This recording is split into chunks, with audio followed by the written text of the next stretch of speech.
Mummy's இன்றைக்கி வந்து நம்ம ரெட் ரைஸ் போகல போரிஜ் எப்படி பண்ணி கொடுக்கலான்னு பார்க்கலாம்.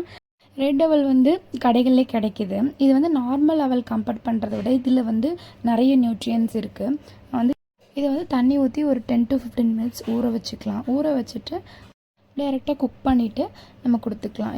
கண்டிப்பாக இது ஒரு ஹெல்தி பிரேக்ஃபாஸ்ட் ஆப்ஷனாக இருக்கும் பேபிஸ்க்கு. ஊற வச்சுட்டு நம்ம குக் பண்ணுறப்போ கொஞ்சம் ஈஸியாக வெந்துடும். நான் இப்போ இதை ஊற வச்சுருக்கேன். நம்ம கழுவிட்டு குக்கரில் போட்டுக்கலாம். போட்டுட்டு வாட்டர் எவ்வளோ நமக்கு தேவை அவ்வளோ ஊற்றிட்டு குக்கரில் ஒரு 4 to 5 விசில்ஸ் விட்டுக்கலாம். இந்த கஞ்சியோடையும் இந்த குக்கான போகாவையும் சேர்த்து நம்ம கிரைண்ட் பண்ணிக்கலாம். உங்களுக்கு வாட்டர் பத்தலைன்னா இன்னும் கொஞ்சம் கூட ஆட் பண்ணிவிட்டு குட்டி குட்டியான க்ளம்ஸ் இல்லாமல் நல்லா ஃபுல்லாக கிரைண்ட் பண்ணிக்கோங்க. இந்த ரெட் அவலில் பார்த்திங்கன்னா நிறைய மேக்னீஷியம், கால்சியம், ஃபைபர் கண்டென்ட்டெல்லாம் இருக்குது. இது வந்து பேபிஸ்க்கு வந்து ஈஸியாக டைஜஸ்டபுளாக இருக்கும். ஸோ அதனால் நமக்கு பிரச்சனையே இல்லை. நீங்கள் பயப்படாமல் கொடுக்கலாம். கான்ஸ்டிபேஷன் எந்த இஷ்யூவும் வராது. ஸோ குக் ஆகிடுச்சு. நம்ம Rohan is also ready. So நம்ம வந்து பேபிக்கு இப்போ வந்து ஃபீட் பண்ணிடலாம். நீங்களும் கண்டிப்பாக இந்த ரெசிபியை உங்கள் பேபிஸ்க்கு ட்ரை பண்ணி பாருங்கள். என்னோடய வீடியோஸ் பிடிச்சிருந்தா please consider subscribing. Thank you.